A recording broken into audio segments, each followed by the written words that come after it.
Assalamualaikum warahmatullahi wabarakatuh. Perkenalkan saya Rabia Tadawiyah dengan NIM 09031182025018 dari jurusan Sistem Informasi Reguler 6C. Baiklah, di sini saya akan menjelaskan hasil UTS dengan mata kuliah IEP Enterprise Resource Planning dengan dosen pengampu Pak Fatoni SDMMSI. Baiklah, kita akan mengetahui terlebih dahulu dari soal dengan gambar alur produksi di bawah ini. Jika diketahui untuk memproduksi barang D, diperlukan bahan baku A, B, dan C, di mana kondisi keperluan dan karakteristik setiap bahan baku tersebut adalah sebagai berikut. Baiklah, untuk pertanyaan yang pertama, untuk masing-masing bahan baku A, B, dan C, tentukan nilai-nilai sebagai berikut. Yang pertama itu netting, dua loading, offsetting, dan explosion. Oke, kita daripada gambar alur produksi ini, di sini kita akan terlebih dahulu mencari produksi bahan baku D. Baiklah, untuk kondisi bahan baku D ini telah diketahui kebutuhan kotornya selama 8 bulan, jadwal penerimaan persediaannya pada bulan ketiga, dan persediaan di tangan itu 28. Dengan keterangan itu, pencarian nilai loading bahan baku C menggunakan VPR, Fixed Period Requirement, dengan instruksi lot sebesar 3 bulan dan lead time-nya 1 bulan. Oke, untuk kita akan menjawab dari bahan baku D, kondisi bahan baku D dengan telah diketahui kebutuhan kotornya, jadwal persediaan dan persediaan di tangan. Lalu kita akan mencari selanjutnya untuk persediaan di tangan pada bulan pertama. Karena kita telah kebutuhan kotor 25, maka sisa persediaan tangan kita ada 3. Karena persediaan kita 3, kita masih memerlukan 12 untuk kebutuhan kotor kita dengan berjumlah 15. Sehingga kebutuhan bersih kita ada 12. Lanjut, kita menerima persediaan dengan 20. Kebutuhan kotor kita ada 30, maka kebutuhan bersih kita ada 10. Lanjut, untuk bulan keempat itu sama halnya dengan persediaan kita tidak ada, maka kebutuhan kotor kita 15, kebutuhan bersih kita tetap 15. Lanjut, untuk bulan kelima sama halnya sampai bulan ke-8, karena mereka tidak memiliki persediaan di tangan. Untuk kebutuhan bersihnya telah kita ketahui, dan untuk offsetting itu merupakan rencana pemesanan sebelum kebutuhan bersih dengan lead time-nya 1 bulan, maka kita akan rencana pemesanannya lead time-nya 1 bulan sebelum bulan pertama. Dengan bulan ke-12 itu ada 0, bulan 1 itu 12, bulan kedua itu 10, 3 itu 15, 28, 20, 20, dan 23 pada bulan ke-7. Lanjut, kita akan mencari lot VPR dengan intuisi 3 bulan. Karena kebutuhan bersih kita telah diketahui pada tabel di atas, dan untuk lotnya pada bulan pertama itu 0, kebutuhan bersihnya, maka kita akan meloncat pada bulan kedua karena kebutuhan bersihnya tidak ada.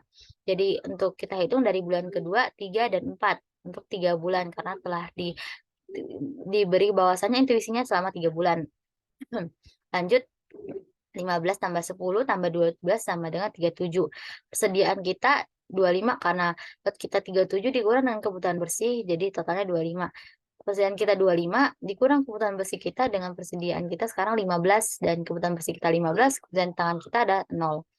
Lanjut, kita akan melakukan lot dengan intuisi 3 bulan lagi dengan bulan 5, 6, dan 7 penambahannya. Dengan total 68, lalu persediaan tangan kita ada bulan kelima ada 40, bulan ke-6 ada 20, dan bulan ke-7 ada 0. Bulan ke-8 ini dengan lotnya itu 23 dan kebutuhan bersihnya 23. Lanjut, dengan kebutuhan kita 0. Jumlah netting yaitu adalah kebutuhan bersih. Kebutuhan bersih ini tersebut adalah netting. Ini offsetting dan ini loading. Nah, loadingnya itu adalah 37, 68, dan 23. Lanjut, untuk jumlah nettingnya ada 128. Kita akan lanjut ke kondisi bahan baku B dengan diketahuinya jadwal penerimaan persediaannya itu pada bulan kedua, bulan keempat, dan bulan keenam. Dan persediaan tangan kita adalah 18. Dengan keterangan yaitu pencarian nilai loading bahan baku B menggunakan VOQ atau Fixed Order Quantity untuk menentukan lot dengan nilai intuisi 45. Maka lot ini kita telah mengetahui bahwasannya nilainya 45 dengan lead time-nya 1 bulan. Oke, untuk kebutuhan kotor pada bahan baku B, ini kita ambil dari offsetting pada bahan baku B. Kenapa? Bahan baku D. Karena itu saling berhubungan, karena pada bahan baku D itu untuk membentuk pada bahan baku B itu dibentuk untuk pada bahan baku D. Lalu untuk kebutuhan kotornya itu adalah explosion pada bahan baku B. Sehingga terdiri dari 12 bulan pertama, bulan kedua 10, bulan ketiga itu 15, bulan keempat 28, bulan kelima 20, bulan keenam 20, dan bulan ketujuh 23. Jadwal penerimaan presiden kita telah diketahui, persediaan tangan kita telah diketahui, dan kita akan mencari persediaan pada bulan pertama nih. Bulan pertama persediaan tangan kita sebelumnya itu 18, namun kebutuhan kotor kita ada 12, sehingga persediaan di tangan kita sisa ada 6. Dengan kita akan melihat ada bahwasanya penerimaan persediaan kita pada bulan kedua itu ada 10, sehingga persediaan kita tetap di persediaan di tangan kita ada 6 pada bulan kedua.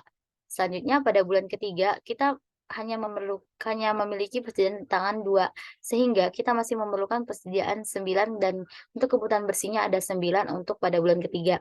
Bulan keempatnya kita menerima penerimaan persediaan 10, sedangkan kebutuhan kotor kita ada 28, maka kita memerlukan kebutuhan bersih 18. Selanjutnya untuk kebutuhan kotor 20, persediaan tangan tidak ada, maka kebutuhan bersihnya 20 kebutuhan. Nanti bulan ke-6 itu ada jadwal penerimaan persediaan itu ada 20, sehingga untuk kebutuhan kotornya 20, sehingga persediaan tangan dan kebutuhan kotor kita tidak ada. Untuk bulan ke-7 itu kebutuhan kotor kita 23, persediaan tangan kita tidak ada, dan kebutuhan bersih kita 23, dan bulan ke-8 itu tidak ada. Untuk kebutuhan bersih kita telah mengetahui bahwasanya opsi kebutuhan bersih ini adalah netting, dan kebutuhan kotor kita exclusion sudah mengetahui. Lalu kita akan mencari offsetting nih. Offsetting ini merupakan sama halnya pada kondisi bahan baku tadi yang telah saya jelaskan, bahwasanya rencana pemesanan pada kebutuhan bersih. Nah, kita lihat lagi ini lead time-nya 1 bulan, maka 1 bulan sebelum pada periode bulan pertama. Jadi bulan pertama ini kita ada 0, bulan kedua ada 9, bulan ketiga 18, bulan keempat 20, bulan kelima 0, bulan keenam 23, bulan ketujuh 0. Lalu kita akan mencari lot FOQ atau Fixed Order Quantity. Nilai intuisinya ada 45.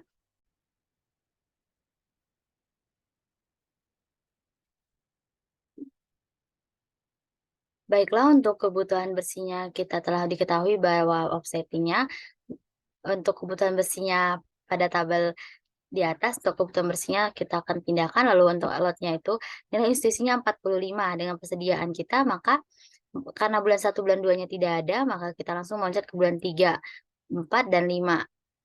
Untuk bulan ketiga, maaf. Dengan lotnya 45, maka di persediaan kita 36. Bulan keempat kita 18, maka persediaan kita 18. Karena persediaan kita 36 dikurang 18, sisa 18. Karena 18 ini kurang untuk kebutuhan bersih kita 20, maka kita memerlukan lot 45 lagi. Sehingga untuk persediaan kita sisa 43. Karena kebutuhan bersih kita tidak ada, maka persediaan kita 43. Untuk bulan ke-7 itu 23, dan persediaan kita 20, bulan ke-8 tidak ada, maka persediaan kita 20 dengan jumlah nettingnya ada 70. Oke, lanjut. Untuk kondisi bahan baku C, itu kebutuhan kotor yang tidak diketahui. Untuk penerima persediaan kita telah mengetahui bulan kedua dan bulan kelima. Untuk pencarian nilai loading bahan baku C menggunakan load for load dengan lead time-nya 1 bulan. Oke, untuk kita ketahui bahwasanya kebutuhan kotornya itu merupakan offsetting dari bahan baku D.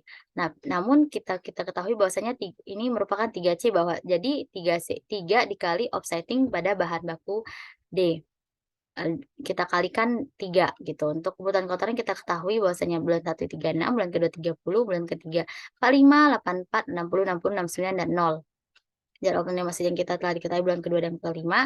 Lalu persediaan di tangan kita 0, dan untuk kebutuhan bersih kita, karena kita tidak memiliki persediaan cuman 2 kali penerima persediaan, maka kita memerlukan untuk kebutuhan bersihnya 36 untuk kebutuhan kotornya. Lalu untuk persediaan di tangannya tidak ada, maka kebutuhan bersihnya 20 karena persediaan kita tangan ada 10. Lanjut, bulan ketiga dan bulan keempat itu tidak ada persediaan tangan.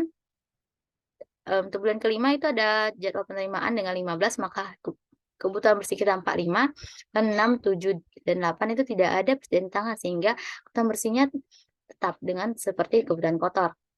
Untuk offsettingnya itu adalah rencana pemesanan kebutuhan bersih dengan lead time-nya 1 bulan, maka 1 bulan sebelumnya itu ada 36, 26, 20, 45, 84, 45, 60, 69, dan 0. Lanjut, untuk kita akan cari lot for lot dengan kebutuhan bersihnya telah kita ketahui, lalu dengan load-nya dengan sesuai dengan load for load, maka load sama kebutuhan bersihnya itu sama, load untuk load gitu. Jumlah nettingnya ada 359. Oke, lanjut kita akan melihat kondisi bahan baku A, yang mana yang diketahui cuma hanya penerimaan persediaan dan persediaan di tangan, di mana rata-rata kebutuhan dalam 8 bulan tersebut sebesar 450 unit dengan biaya pemesanan sebesar 1.500 per pesan dan biaya penyimpanan itu 3.000 unit per periode. Untuk penentuan loading bahan baku A menggunakan metode EOQ, lead time-nya 2 bulan. Oke, lanjut, di mana kebutuhan kotor dari A ini merupakan offsetting dari 3C. Sehingga kita akan mencari, terlebih dahulu. Nah, untuk offsetting ini kita akan mengkalikan menjadi 2 karena tadi terangan menjadi 2A. Sehingga pada periode bulan kita pada offsetting-nya ini terdapat pada periode bulan ke-12, pada bulan sebelum pada bulan 1. Sehingga pada bulan ke-12 itu ada 72, bulan 1 ada 40, 90, 168, bulan ke-4 90, bulan ke-5 120, 6 138, bulan 7 dan 8 habis. Lalu untuk jadwal penerimaan persediaannya itu ada 15 di bulan ketiga dan bulan ke-6 ada 20. Persediaan tangan kita ada 22, sehingga kita membutuhkan kebutuhan bersih 50 untuk mencukupi kebutuhan kotor kita. Lalu kita sama halnya bulan ke-1 dan bulan kedua kita membutuhkan kebutuhan bersih sama seperti kebutuhan kotor.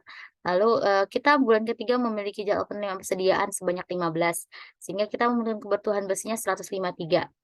Bulan keempat, bulan kelima itu tidak ada persediaan tangan, sehingga kebutuhan bersih kita tetap seperti kebutuhan kotor karena kita memerlukan untuk itu. Lanjut kita pada penerimaan persediaan itu ada 20, maka kebutuhan bersih kita ada 118.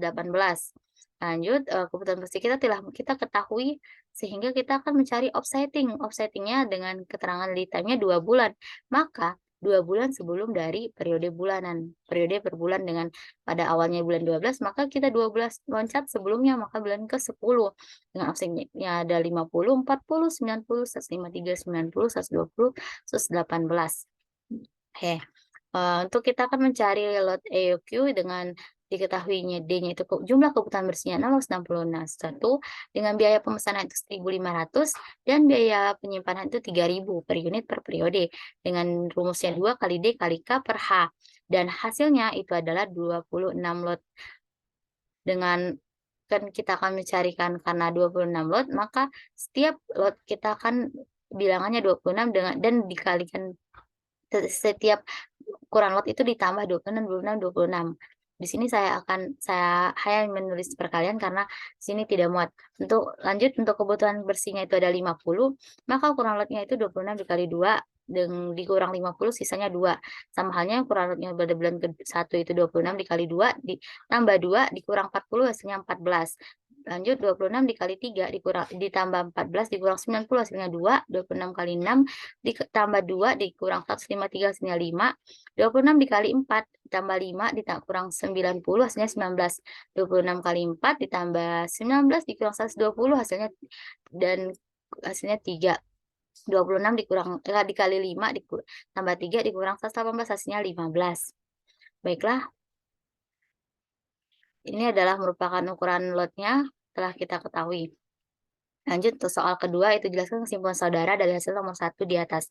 Dari hasil nomor 1, kita harus membutuhkan bahan baku B dan 3C untuk membentuk bahan baku D. Untuk memproduksi bahan baku 3C, maka dibentuk bahan baku 2A. Untuk memenuhi kebutuhan kotor di bahan baku 3C dan B, harus mencari offsetting terlebih dahulu yang ada pada bahan baku D, yang bergantung pada kebutuhan bersih dan lead time yang telah diketahui sama halnya pada bahan baku 2A. Harus mencari offsetting pada bahan baku 3C.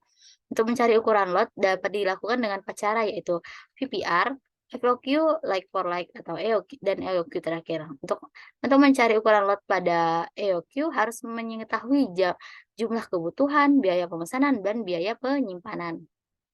Untuk mencari netting yang diperlukan adalah kebutuhan kotor setiap periode dan persediaan yang dimiliki. Untuk loading didapatkan dari hasil perhitungan kebutuhan bersih. Offsetting dilakukan saat melakukan rencana pemesanan dalam rangka memenuhi kebutuhan bersih. Explosion merupakan proses perhitungan kebutuhan kotor untuk tingkat item. Dengan adanya netting, loading, offsetting, dan explosion ini dapat memudahkan dalam melakukan perhitungan terkait produksi barang serta memanfaatkan bahan baku yang ada dengan sebaik mungkin. Oke, lanjut. Soal ketiga itu jelaskan perbedaan mendasar pengembangan sistem dengan pendekatan ERP dengan pengembangan sistem yang lainnya. Dan berikan contoh pengembangan sistem informasi layanan rumah sakit atau puskesmas. Untuk perbedaan secara mendasar nih yang saya ketahui bahwasanya yang pertama itu adalah sistem ERP menunjang sistem one input multiproses yang berarti mengotomasi dan mengintegrasikan proses-proses bisnis utamanya sehingga dapat memfasilitasi bisnis dengan informasi real time dan akurat. Dengan mengumpulkan data, sistem ERP mencegah duplikasi dengan memberikan integritas data. Yang kedua itu pengembangan sistem ERP yang menggunakan best practice. Ini sangat penting karena untuk proses bisnis yang diperlukan agar berfungsi dengan benar dan mencari yang terbaik untuk melakukan sesuatu sama seperti halnya dalam menciptakan model-model ERP yang best practice. Ini adalah kerangka bisnis yang untuk sukses dan meminimalkan kegagalan. Lanjut, yang keempat ada sistem ERP menunjang sistem multicast dengan yang dirancang untuk menyajikan pelaporan untuk transaksi yang dilakukan dengan mata uang asing atau biasa disebut nilai tukar mata uang. Yang keempat itu nilai ERP menunjang sistem multibahasa. Ini sangat diperlukan oleh instansi multinasional. Untuk contoh pengembangan sistem informasi layanan rumah sakit, ini saya akan contohkan ada ERP Health Card. Itu adalah pengembangan sistem informasi terbaik untuk pengelolaan rumah sakit. Dengan mengumpulkan penyimpanan dan menghapus data pasien dengan one input multiproses yang dapat mengelola administrasi dan layanan rumah sakit secara lebih efisien dengan sistem terintegrasi, serta dapat menerima aktivitas bisnis yang akurat secara real time. Sistem ERP penggunaannya pada rumah sakit untuk meningkatkan hasil bagi perawat dan pasien dengan memberikan perawatan medis terbaik kepada pasien dengan penerapan best practice. Dengan adanya multicast dan multibahasa pada rumah sakit, maka rumah sakit tersebut dapat melakukan kerjasama dengan siapapun. Itu merupakan contoh pengembangan sistem yang telah saya jelaskan. Baiklah, cukup sekian dari saya akhiri. Wassalamualaikum warahmatullahi wabarakatuh. Terima kasih.